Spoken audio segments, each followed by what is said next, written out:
All right, everybody, welcome back to the Mrs. page. Mrs. IE427 is still a little camera shy, but she did ask me to put up a video regarding the improvements that we're making down at the other shop. And so I'm going to walk you through a couple of those things and show you what we're doing down there.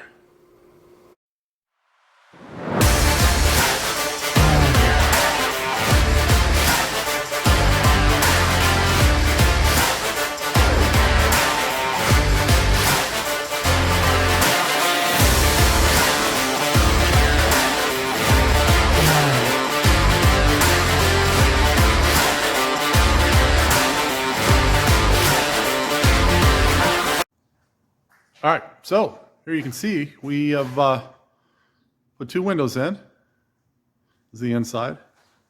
They're not too big, but they'll work. Here's the outside. Had to have the trim made for the outside because none of the local places made this style of trim, and I wanted it to match what was existing on the metal building. So, and we just picked up some inexpensive vinyl windows over at the home center. So those are all in. And then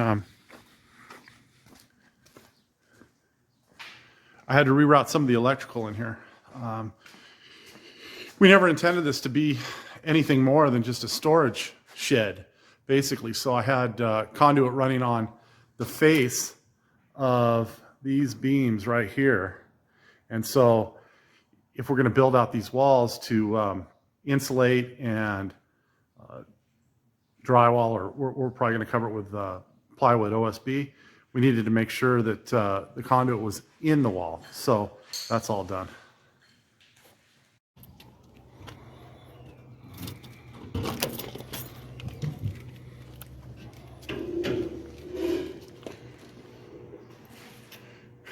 All right. So what our plan is to build out this area of the existing shop and build a shop within a shop. What I don't want to do is I don't want to heat and cool the entire 2,000 square feet of shop space. It just doesn't make sense when I only work in about 400 square feet of it. So we're going to take all this insulation, obviously, but basically where you see the top of the ladder, there is a purlin. And we're going to go to the next purlin over to the right and drop a wall all the way down to the ground. And that wall is going to follow that purlin all the way back almost to the center middle beam. And then we're going to have a wall across where you see the pergola. And we're going to put a 9-foot wide by 7-foot high roll-up door, which I have from a project that is in good shape, so that we'll be able to close it off with that. We're going to put a 36-inch man door in over on this side. So basically the pergola kind of represents where the door is going to go, the big roll-up door. And then we'll have a man door right over here to the right of that.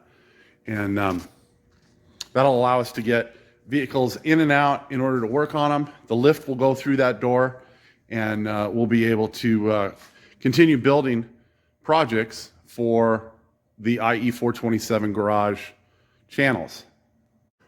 The last idea that we're tossing around right now is to put a couple of windows in this wall here, probably in the same general location that the two windows are here. I think we're going to do just a little bit bigger windows, and we'll put, one over here and one over here. And so when these lights are on in the shop, it'll give us a little bit more light through the windows and in, and might help us when we're filming for the channel. All right, so as you can see, there's a lot of work to do down at the other shop. We're doing our best to get as much work down there in between other jobs, other construction jobs, and not kind of impede on what's still going on in the IE427 shop here. But at some point, as some of you have caught on to by now, the shop is moving. We're going to move the whole production down to the other shop, and we're going to gain a little space, at least workspace, for the car building. We're still going to be able to store the dually, the workbench inside. We've got Mrs. IE 427's hot rod down there. I don't know if you've seen that. If you look sharp in some of the video I shot earlier today, you'll see that in the corner. Slytherin's going to go down there, and then we've still got room for Ellie and everything else. So it's going to be interesting, but we're going to forge on forward. If you could, and you're enjoying the content here, why don't you give the missus a like, share, and a subscribe? I know she'd appreciate it. And we'll see you guys all next time. Have a great day.